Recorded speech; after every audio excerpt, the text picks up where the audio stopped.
بسم الله الرحمن الرحيم. What is the purpose of Sunnah, and isn't the Quran enough for guidance?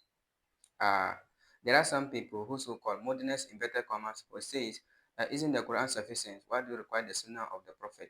Meaning, why do you require the Hadith? Faith will realize that the Sunnah of the Prophet, the Hadith, it is unavoidable second source of Islam. The Sunnah, the authentic saying of the Prophet, is saying, his actions, they are very important for us to understand the glorious Quran. And in fact, the Sunnah of the Prophet, it is the commentary of the glorious Quran. There are certain verses which may not require any commentary. They are clear cut. For example, Qul huwallahu ahad. Say Allah is one. To understand this is very simple and easy. It does not require any commentary.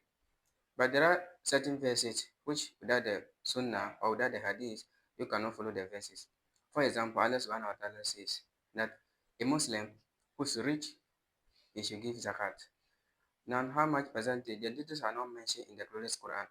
How much percentage should you give is not mentioned in the glorious Quran.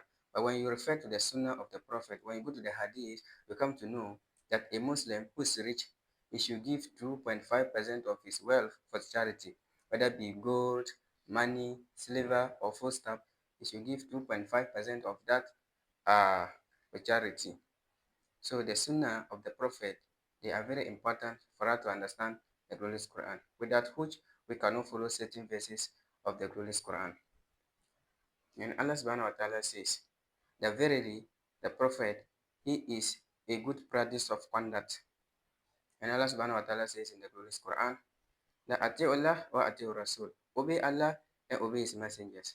And obeying Allah is like obeying the messenger. And obeying the messenger is obeying Allah subhanahu wa ta'ala. And Allah subhanahu wa ta'ala says in several places in the glorious Quran, Ati'ullah wa Ati'ur Rasul. And it's mentioned in Surah Imran chapter 3, verse 32. Surah Imran chapter 3, verse 132. It's mentioned in Surah Nisa chapter 4, verse 59. It's mentioned in Surah Ma'idah chapter 5, verse 92. It's mentioned in Surah Anfal chapter 8, verse 1. Surah Anfal chapter 8, verse 20. Surah Anfal chapter 8, verse 46. Ati'ullah wa Ati'ur Rasul. Obey Allah and obey his messengers. In several places, it's mentioned in Surah Nur chapter 24, verse 54. Surah Nur chapter 24, verse 56.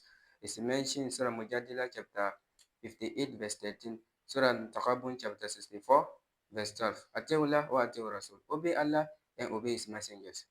So, in fact, the Sunnah of the Prophet, it is unavoidable second source of Islam, and we have to follow the Sunnah because without which we cannot follow certain verses of the glorious Quran.